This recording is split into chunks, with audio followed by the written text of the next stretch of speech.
Okay, so this is how to feel safe alone in public, part 2. I wanted to start out this video by sharing a little bit about myself. So, I've been through a lot of shit. A lot of shit. And if I told you half of it, you'd probably be shocked. But, when life tried to no, I won't say life. When people tried to destroy me and break me, I said, fuck you. And I made my own way. I figured out how to heal, how to grow past it no matter what. And so, the way that I operate now in my day-to-day life is if I want to go to a concert and I have no one to go with me, I'm going. If I want to go for a hike and I got no one to go with me, I'm going.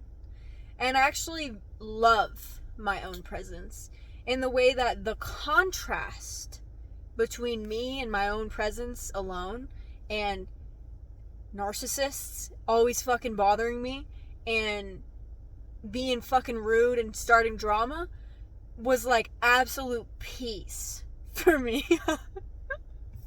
So I remember I had a long period of abusive romantic relationship, really long term. Well, not really long term. Okay, regardless. So, I'm not that old. So, when I left my second abuser, I remember feeling this peace of holy shit, I'm walking and nobody's here to fucking call me names. Nobody's walking in front of me being a dickhead. Nobody's starting drama. No one's yelling at me. No one's trying to scare me. And that feeling of just being safe in my own presence was everything to me. And now when I live my life, I love being alone. I love going out alone. I feel free. I have so much fun. I'll be giggling, doing random shit, doing whatever I want to do, listening to music real loud, dancing in the car, all those things. And it's beautiful to think about how someone who's been through so much can have such a amazing relationship with themselves, and it's possible for everyone to heal in this way. And how I operated in my relationships was a attitude and mindset of growth. So when my abusers were being abusive, I just dedicated myself to learning how to communicate in a healthy way, learning how to set boundaries, learning about psychology, learning about childhood trauma, and I was just constantly watching YouTube videos and journaling and taking notes and learning everything I could. And in a way it was kind of unhealthy because it's I was trying to fix myself, and part of me maybe thought that fixing myself would, fix my relationships with these abusive men. And it didn't, but it still worked out in my favor, right? Because I still learned all those lessons, and it worked out really beautifully because I was in this one relationship where my therapist kept telling me we had communication problems, and it was just communication problems. And so I dedicated myself to learning how to communicate in a healthy way. And so every time I was around him, I would just fucking say every word exactly right, and be really just healthy communication. And then I dedicated myself to that.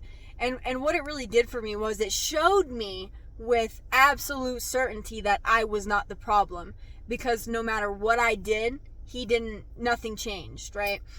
No matter how well I communicated, it wasn't communication issues, it was his, abusive patterns that were occurring, and things that he wasn't willing to change or work on, And so I got a little bit off topic, but with that, when we're using our struggles and we're growing and we're focusing on growth and improvement, nothing can stop you. You know what I mean?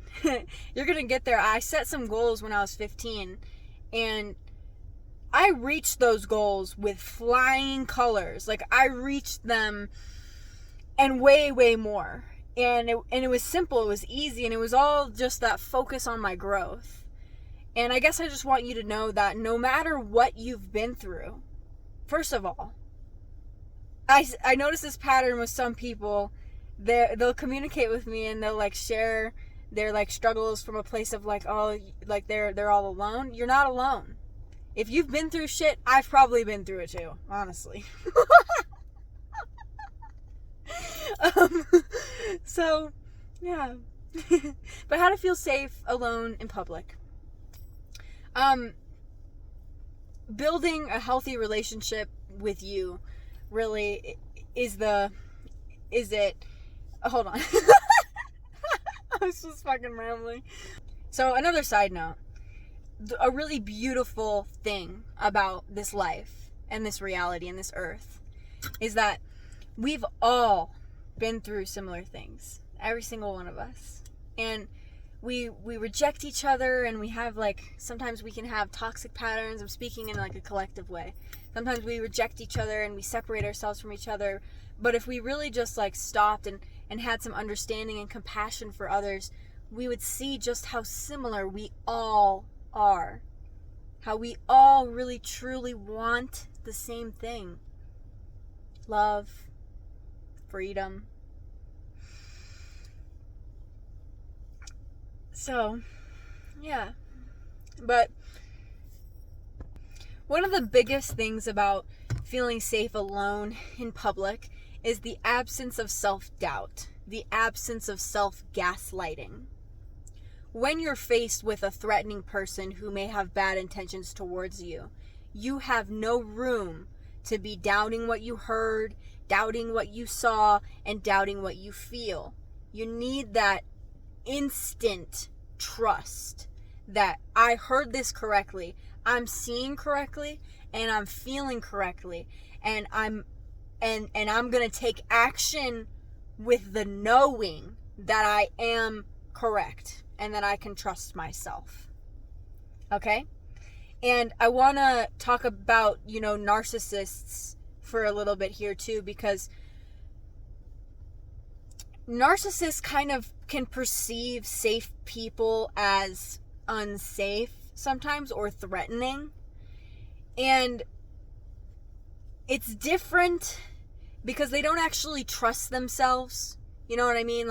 When they're perceiving a threat, it's not they're trusting their feelings, they're trusting their perceptions, they're trusting what they hear. It's actually the exact opposite. They gaslight and lie to themselves the most. And most of the times when they're perceiving a threat in others, it's often to serve some sort of ulterior ego motive. So I just wanted to put that out there. But regardless, there's no room for self-doubt. You can't have self-doubt. And this is really important. I think that emotional safety is the biggest thing, right? You can carry some pepper spray. That's what I do. But, I stopped carrying my pepper spray. Then I met a creep and I was like, all right, I got to put the pepper spray back on my keys. But, your emotional and your regulation and your ability to stay calm and rational is really important. And I want to talk about this word rational because this is a really important word. Narcissistic abuse conditions survivors to react in irrational ways, and not to shame you. No shame at all. But just the fact that narcissistic abusers expect irrational behavior from survivors. So survivors are really used to feeling the need to act irrationally. For example, a narcissistic abuser expects you to take their abuse with total compliance. That's irrational. The narcissistic abuser expects you to not react when they're actively trying to harm you and make you react. That's irrational. It doesn't make any sense. So we have these reactions that are irrational, and especially when we're protecting ourselves, right? When you're faced with a threatening person or a creepy person, and your body like knows that they're creepy and threatening, it sounds completely irrational to think that we would respond by smiling at them and being polite. Like, that sounds irrational, right? And I'm not judging anyone, but like, it is irrational, right? Because why when we feel the need to protect ourselves do we do the exact opposite of protecting ourselves? And that's what narcissistic abuse does to us. It teaches us to do the exact wrong things when it comes to protecting ourselves out in public, or even when you're meeting new people, like when you're dating and all these things. Like, it sounds so silly. Why would someone freaking, even like when we try and fix ourselves, like when I was talking about earlier about my story, why would we think that we need to fix ourselves when someone else is hurting us? And that's what's so fucked up about narcissistic abuse. Why would we think that we need to fix ourselves when someone is hurting us? That's what narcissistic abuse does. And it's a coping skill, right? The child is powerless to stop narcissistic parents. So the way to cope is to form in the illusion that I need to be fixed. Something is wrong with me, right? And we carry that illusion into all of our everyday interactions, right? And that's where this self-gaslighting and self-doubt comes in. When we experience someone threatening, when our intuition is fucking popping off, we gaslight it. We don't trust it. We don't believe it. Come on, thread, come back. I lost my thread. My train of thought. No, I felt it slipping away. What the fuck? I felt myself lose it. Alright, fuck. So we have this automatic internal mechanism that when faced with danger or harm, we automatically look for what's wrong with me. Maybe I'm not hearing things correctly. Did I really hear that right? Am I really seeing this right? And it can be very unconscious too, the self-gaslighting, the self-dismissal. The thing I want you to know is that your intuition, your true self, that inner voice, it exists within you at all times. You may not be aware of it. You may be aware of it.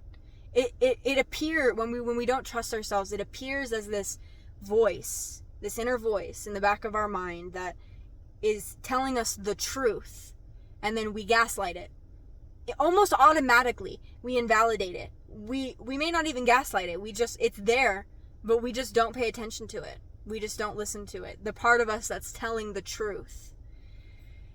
And we don't got time for that when we're trying to go and feel safe in public and be free, right? Because you deserve to go to that concert you want to go to.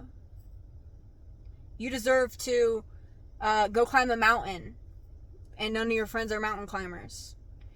You deserve to go sit in the library and read. You deserve that. This is the life that you deserve. Freedom. Peace. You deserve to go and do anything you want to do. And so there's another aspect of what might make us not enjoy our own presence. And this has to do with our relationship to us, how we treat ourselves, our inner critics. And often our inner critic, the parts of us who are mean to ourselves, are the shadows of our past abusers, and that exist within our mind and are kind of like constant bullies, in the mind. In psychology, this is called internal family systems. I'm not a psychologist, but you can look that up if this part resonates with you. Internal family systems, where basically your family relationships exist within your mind, and if your family is very narcissistic and fragmented, your mind is very narcissistic and fragmented. And what that shows up with is like different conflicting inner voices and all these things, and this manifests as kind of social anxiety, right? So not only do we have threats in public, and maybe there's just petty bullies in public and people on fucking power trips and shit. Not only do we have that, and road ragers, not only do we have that, we have also our own internal mess that causes us anxiety, and how we treat ourselves, how we're talking to ourselves, our inner world, and our inner voice that causes that kind of like crippling anxiety. And oftentimes when we're caring about what others think of us, and when we're afraid to express ourselves, it's really suppressed emotions as well as those critical thoughts. So, if true expression and freedom is associated with shame from your childhood, every time you try and dance at the concert, you feel that shame come up, and that's an opportunity for you to let that shame come up and feel it. Dance it out, man. Like, let that shame come up. It's like these are things that are coming up to be felt and released, and the thoughts, we can question our thoughts. It's a funny paradox, right? Because narcissistic abuse kind of teaches us to question ourselves in an unhealthy way, but when we question our negative thoughts and our inner critic, we're not really questioning ourselves. We're questioning the voices of our abusers. We're questioning our abusers and how they treated us. Like, is this really true? Am I really ugly? Like, am I really all these things? Like, no, I never was. And so when we question our shadow selves, oftentimes we're not questioning us. And the shadow, when transmuted and brought to the light in this way and healed, actually becomes you, right? Because the shadow aspects are the lack of awareness of self, right? In higher awareness, you are anything you want to be. You're anything you want to be, and you're beautiful. Like, your energy is beautiful. It is. When you were born onto this planet, you had this light, this beautiful light, this innocence, this joy. That's amazing. Oh, you had this beautiful joy to you. And when we go into these low vibrational states, we become aware of what is not self. Have you ever heard the saying that we come to earth to experience what is not God and return to what is God? God is the creator. And a lot of our shadow aspects are parts of ourselves that we haven't seen clearly. When the child is seen clearly, they succeed. They obey. They listen. And that's the thing about like you and yourself. When you really see yourself and understand yourself, is when you really start to heal. So, yeah. I'm sending you love right now. And I hope you have a beautiful rest of your day or night. Thank you for watching. Don't forget to like, subscribe, and I love you.